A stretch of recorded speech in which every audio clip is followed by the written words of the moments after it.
Well, let's turn our attention now to the press preview, which is a first look at what is on the front pages as they arrive.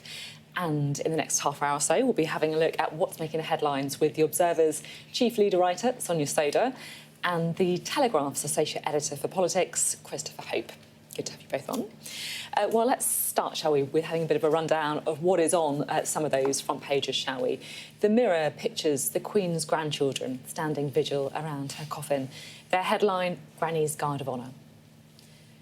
The Sunday People calls the gesture a vigil of love.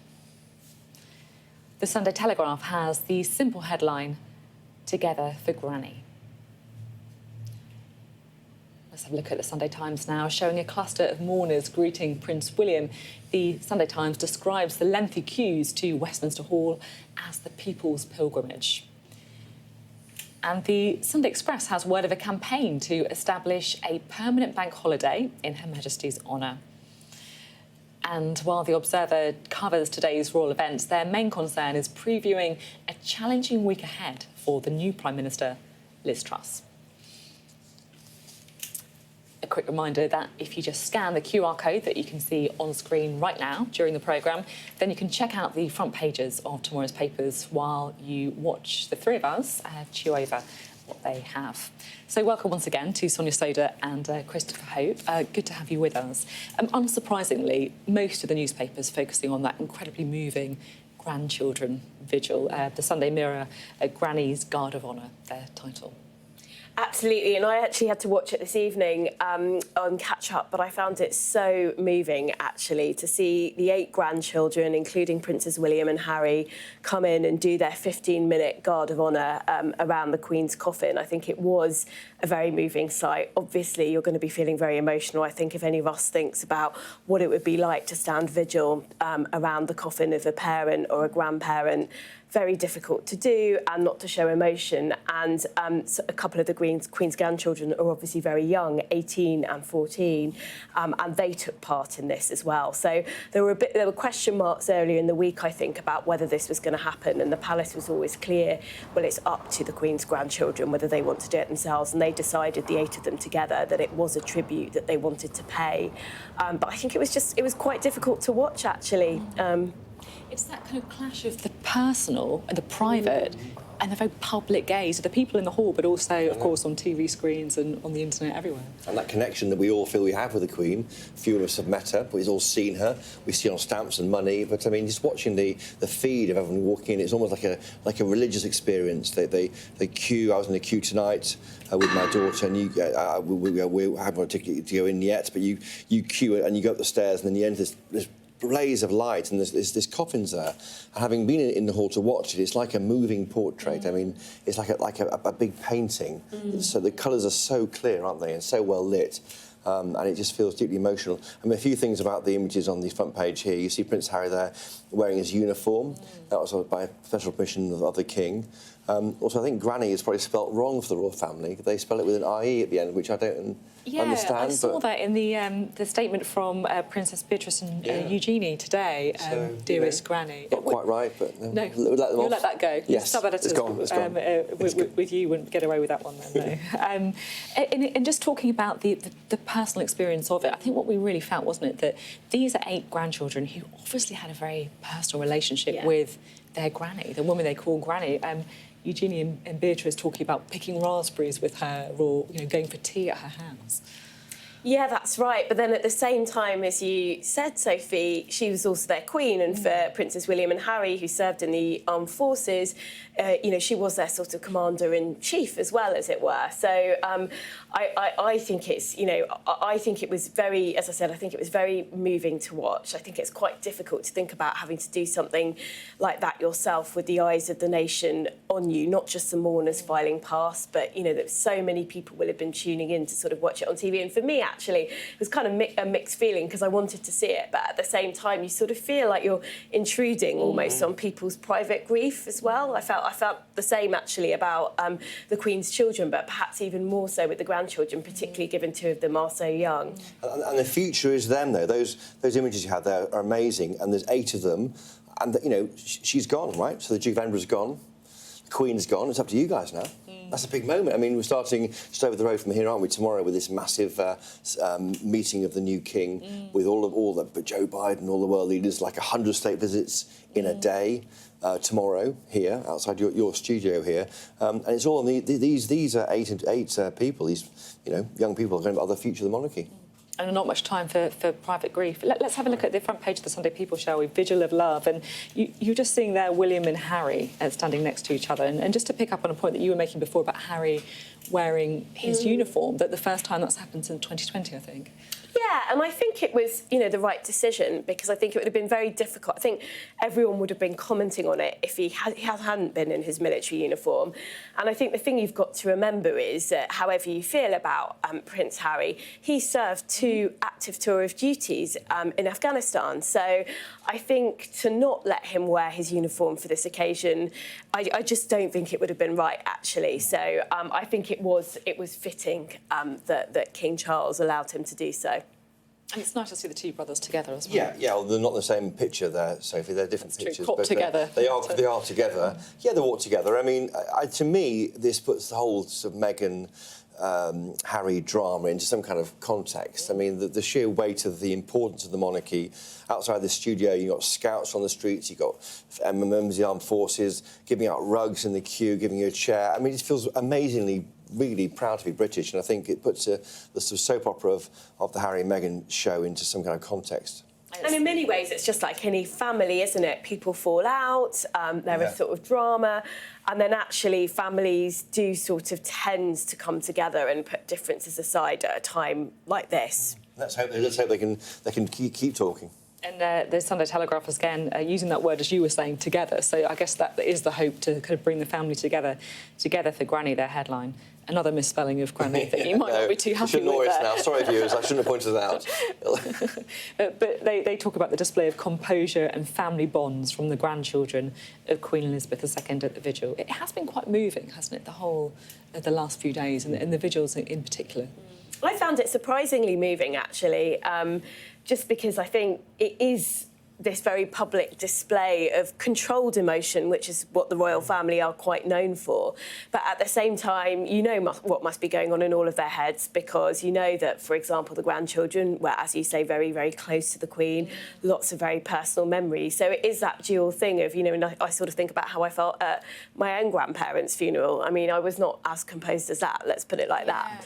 Yeah. Exactly. And also the people who didn't even know her as well. I think it's worth just kind of reflecting on the queue, the people who have queued up for, I think, 12 hours or more. I just think it's amazing. I mean, when I first heard that, that the authorities were allowing for people to queue for 24 hours at a time, they're expecting people to be doing overnight shifts in the queue, I sort of did think, really? Is that really going to happen? Yeah. But, I mean, it really sort of has come to pass. Well, and I've been really surprised at just how caught up in it I've been as an observer. We love to queue. We're British. I mean, what's the problem? I know. And actually, even just watching The Lying in State on BBC Parliament, I've been doing some of that and watching people kind of pay their respects. It's the wallpaper. When you hear the tap, tap, tap of the change of the watch every 20 minutes, it's on again.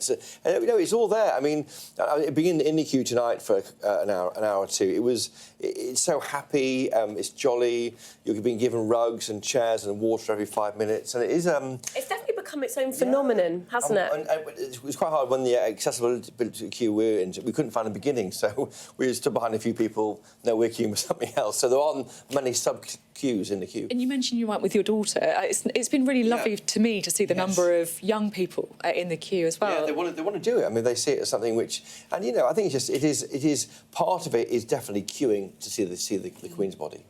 Of course, and that special moment in Westminster Hall that so many people want to get. Right, let's have a quick look at the front page of the Sunday Times, the People's Pilgrimage, they're describing it. And really, I mean, these are the pictures that, we were sort of describing earlier, aren't we? The kind of camaraderie at the queue. And look at these guys. These were the lucky ones who got to meet Prince William. Absolutely, and I think the stories you hear about the friendships that are being formed, it's quite extraordinary. So I know people who've stood in the queue for sort of 12 hours at a time, and they describe the people that they've met in their queue by the end of it as their queue family. They've all got photos of them all together, which I don't think people thought they were doing this for the experience of queuing as well as the experience of paying respects. But I suspect that a lot of people are coming out of it feeling a bit like it is a pilgrimage, and it's that experience of sort of that communal experience of waiting in some quite tough conditions. You know, it's not exactly warm. It's quite difficult physically to be standing for that long. There's lots of people who are standing in that queue for whom it's not an easy thing to do. You know, they may be, they may have mobility issues or be slightly older, and they're still doing it. And I think people are kind of sort of experiencing that for what it is in a way that perhaps many of us wouldn't have predicted. In the old days, you would do a pilgrimage to Canterbury from St Albans, for example, where St Alban was martyred, and you'd go to see the altar. Now you queue for 12 hours from the Tower Bridge. You know, what's the difference? I mean, you see the Queen. Somewhere I saw someone today say that if John Lewis hasn't worked out what his Christmas advert is, it's going to be a couple who met in the queue. Well, I saw a film of someone, this couple.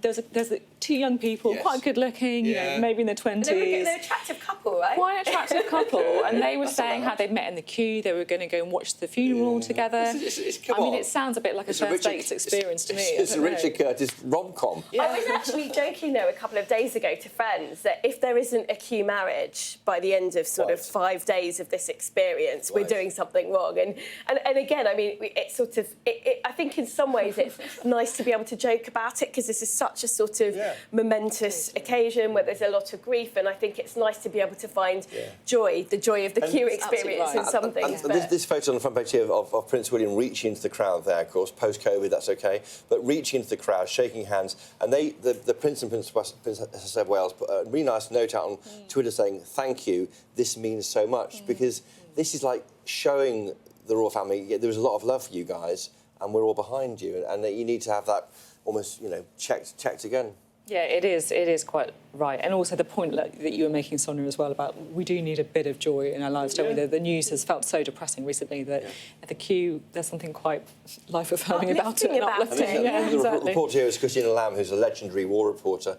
Not used to probably these uplifting stories here, but she talks of how this in this excellent colour piece on the front page of the Sunday Times, how it's a polite, convivial, and stoic group, which really sums up the entire country. Yeah, it does, definitely. It definitely does.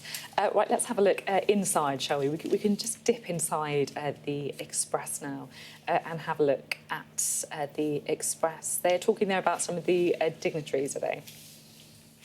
That's right. So I think this will probably be an occasion where we see the greatest number of world leaders all come together to sort of mark the Queen's life and in tribute to her. But obviously you can imagine it's quite the logistical challenge with this number of world leaders coming in. And so there's been all sorts of arrangements. You know, for example, many world leaders are not going to be able to sort of take their own transport to the funeral. They will be coming in on coaches, or minibuses, which I assume not many of them are accustomed to. But some of them are already in the country. We've already seen Jacinda Ardern, I think, the Prime Minister of New Zealand, who was the first world leader to go and pay her respects to the Queen in Westminster Hall, but Justin Trudeau is now in the UK, some other world leaders. I think the King has already hosted some at Buckingham Palace. So it really is going to be a case of world leaders descending on London. And it's really matters. So Jacinda Ardern is important because she thinks that New Zealand will drop the monarchy in her lifetime. So here's an opportunity to show that the best of the monarchy in this country and why it matters and why maybe having someone who's above politics, can't be re-elected every 5 years or so, is quite a good model to follow. I mean, and I think that's an example of showing this. It's interesting, isn't it? We were talking earlier about how difficult it must be for the royals with this private grief and then suddenly thrust into their public duties, and none more so than the new king, obviously, who is grieving for his mother.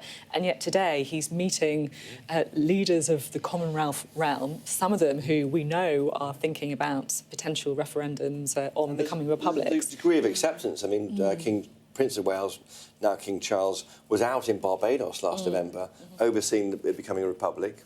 No problems. I mean, the feeling was no problems here. It's up to you, and we will facilitate it if that's what you want, which probably is a granite way. I think. Yeah. Yeah, but as you say as well, the logistical challenge of it as well must be absolutely and the security. huge. I mean, the number of police. I think it's going to be the greatest number of police possibly ever in London for the day of the funeral. The security will be, the security arrangements will. It will have been obviously years in the planning. Yeah. Well, on that, this article here by Marco Gianelli in the Express said they've run out of motorbike riders because so many. They've run out of outriders. They're borrowing outriders from other parts of the country. Well, it's unusual. I mean, it's the world's biggest park and ride. That's a great way of putting it. Got to pull up and then just get into the back of a coach. It's the full-on British experience. I guess it does also illustrate the soft power of the monarchy. I mean, there's not many moments when you get at this level of world leaders. I think it's around 100 heads of states or presidents from across the world. Joe Biden, President of America, jetting in and he's this one evening. who will get to take his own transport. Yes, he's been allowed. Yes. The beast is going to make its way to Westminster. Yes, quite. I mean, it's fascinating. I mean, and there'll be others too. I mean, Macron's coming. She is the most famous woman in the world. Can we agree on that? The Queen was. I think so. Yeah, I think so. And so and she touched. I mean, when we saw less recently, but there's an amazing documentary called Queen Elizabeth II on the BBC I saw last night back in '94, and the access she gave, and that's when she really was in her prime. It was extraordinary. I certainly think she's the most respected British figure internationally, a modern British figure. Yeah, I think so. I'm interested to know your thoughts that given that she was perhaps the most famous woman in the world, do you agree with the Sunday Express, which is calling on MPs to instate an annual celebration, honour our Queen with ER Day? OK, so first of all, when? So when would be probably in the autumn or winter, because we have nothing after the August 31st before Christmas. So you could do a kind of... but then have it, end up being in November. But there's a big cost to this. It's over £1 billion of lost productivity. It can mean it can tip the economy into recession if it's marginal on growth. There are other ideas too. There's the Royal Yacht Britannia that should be recommissioned. Well, this is your campaign, isn't it, Why not my campaign? So if you do me just a credit there, but not a fair one, because it's the Telegraph's campaign. It could be called Royal Yacht Elizabeth. There's also a fourth plinth in Trafalgar Square, empty. Perhaps the late Queen with the Duke of Edinburgh, or maybe the Queen on her Burmese horse. There are all sorts of ideas. Yeah, I mean, what do you think? Well, I have to say, I'm always in favour of I've always been in favour of an extra bank holiday. I think it's actually something good. There's a cost to us all, though. There is a cost, but by international standards, if you look at a country like France, we don't actually have that many bank holidays. As you said, Chris, they're not that well spread out. They can really help kind of bake in holiday leave for people who don't get as much holiday because they're on casual contracts, for example, or working 0 hours contracts. So I never think an extra bank holiday is a bad thing. In November. You need a bit of cheering up in November, right? And it'll be like Thanksgiving. It'll kick off Christmas, won't it? It'll bookend Christmas, probably. Yeah, there you go. Well, it feels like we're relatively in favour. You're maybe... I'm pro-yachts. I'm pro-yachts. You like the yacht. Okay, I think it's important. Right, let's turn to the Observer now, shall we? And the main picture on the Observer is the grandchildren's vigil, but the story is about the... bruising return, in the words of the Observer, that Liz Truss, the Prime Minister, faces after the funeral. Yeah. Well, I'm really glad. I mean, obviously the Observer's my paper, so I'm biased, but I'm really glad that there's a bit of a look ahead to the politics, as well as this, featuring this very important national moment on the front. And the period of national mourning will come to an end this week after the funeral. It will mean a return to politics. We've got Liz Truss flying off to New York to the UN, and we've got this huge question still overhanging us. Of course, it has sort of been a bit subdued, political debate, as you would expect, over the last few days. But before the Queen passed away, we had this big conversation about what is the government going to do about burgeoning energy bills. and we were starting to get some briefing about what the package might look like for individual households, but there was very, very little detail about what there might be for businesses on the one hand and public services like schools and hospitals on the other. And you still got businesses, I mean, obviously we are in this period of national mourning, but businesses are still getting these letters from energy companies warning them about how much their bills will be going up to next month. If they don't get help from the government. And we're talking about lots of small businesses in the community, pubs, cafes that have been there for decades, who simply, I mean, this is more serious than COVID for many of them. They're simply not going to be able to pay the bills if the government doesn't step in and help. And, you know, this is a problem that has been coming down the track for months. The government's known about it. Obviously, there's been a lot of changes in our politics. We've got a new Prime Minister. But to leave businesses hanging, I think, has been it's been unforgivable. Well, yes, there'll be a lot of that. I mean, I think also, you know, you get the UN General Assembly for Liz Truss Tuesday, Wednesday, back Thursday, Friday, the mini budget. So we're going to revert, she'll be reversing the national insurance increase, not going ahead with the increase in capital corporation tax to 25% from 19%, maybe take a penny off income tax, maybe something on business rates. That's 30 billion already, plus more. And then we're going into the party conference season. Now, these MPs have barely sat in Parliament since the end of July. Absolutely. It's been like 5 days, hasn't it? 5 days so far, which one of them was giving tribute to the Queen. So it does. I think there's an increasing in our letters page in the Telegraph. We're seeing a lot of people saying, you know, when are they going to get back to work? There's a lot on. All the issues you raised there. Yeah. And they've been all right to chat about them in the Sky Studio, but they should be talked about in House of Parliament more. And they're not being at all. It is quite extraordinary, isn't it, that this huge spending package was announced. 150 billion, some people are saying. Well, how do you know that? Well, I'm not this sure. is just no this is the speculation. Yeah. That's a low ball number. And yet there's been, as you say, the scrutiny of it has not been had any almost detail. non-existent because of what's obviously happened. And £2,500, which is the cap, is the average for household, yeah, right? it can be a lot more. So exactly. I'm telling my teenagers, turn the lights off. It's not an average number. You're not going to not like a free electricity. Yeah, it's not just a cap for everybody at that level. Just very quickly, the Sunday Times have got a bit of a glimpse onto what we might be able to expect when everything does start kicking back into motion. Kwasi Kwarteng, the new Chancellor, to cut red tape, to rip up the rules in a gamble to get Britain booming. Well, I think this is what we are seeing right now in real time is a massive punt on Tory right-wing policies working. Because if it comes off, Keir Starmer's in some trouble the next election, Liz Truss wins. If it doesn't come off, I think you bury Tory ideology for a generation. And this is going to be the big ideological fight, really, which is the best way to boost growth by spending and supporting people through a massive crisis, or is it by doing very expensive tax cuts and cutting back on regulation, including things like environmental protection, which is what this story is talking about. And personally, I'm sceptical. I would say this. I work for a centre-left paper, but I'm sceptical that deregulation is the way to boost growth when you're in the kind of current economic quagmire. But whatever side of the argument you're on, it's a gamble because we're going to find out what growth is going to be in 6 months or next year. And it'll be one or the other. And so it's quite clear for us as journalists watching it. Yeah, it'd be really fascinating to see. And of course, we're expecting that statement, the mini budget from the new Chancellor, Kwasi Kwarteng, on Friday. Correct.